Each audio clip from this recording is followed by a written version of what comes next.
দক্ষিণেশ্বরে মুখ্য নির্বাচন কমিশনারকে কালো পতাকা দেখানোর অভিযোগ মঙ্গলবার দক্ষিণেশ্বর কালী টেম্পল এলাকায়। মুখ্য নির্বাচন কমিশনারকে কালো পতাকা দেখানোর অভিযোগ উঠল। জানা গেছে, সফর চলাকালীন কিছু প্রতিবাদকারী আচমকাই কালো পতাকা দেখিয়ে বিক্ষোভ দেখান। ঘটনাকে কেন্দ্র করে এলাকায় সাময়িক উত্তেজনার সৃষ্টি হয়েছে। পুলিশ দ্রুত ঘটনাস্থলে পৌঁছে পরিস্থিতি নিয়ন্ত্রণে আনে। নিরাপত্তার কারণে মুখ্য নির্বাচন কমিশনার কনভয়কে ঘিরে বাড়তি পুলিশ মোতায়েন করা হয়।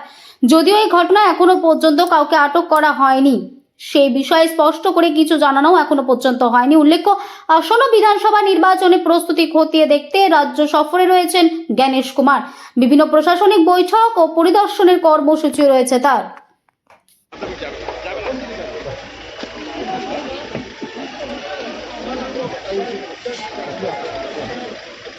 লজিক্যাল ম্যাপিং লোকেদের ডাকা হয়েছে, হিয়ারিং এ আমার হাজবেন্ডকে ডাকা হয়েছে, তার দাদু ঠাকুমারাও এখানে থাকতো, তাকে লজিক্যাল ডিফারেন্সের নামে হ্যারাস করা হয়েছে। তারা প্রতিদিন খায়নি দায়নি, টেনশনে ছিল।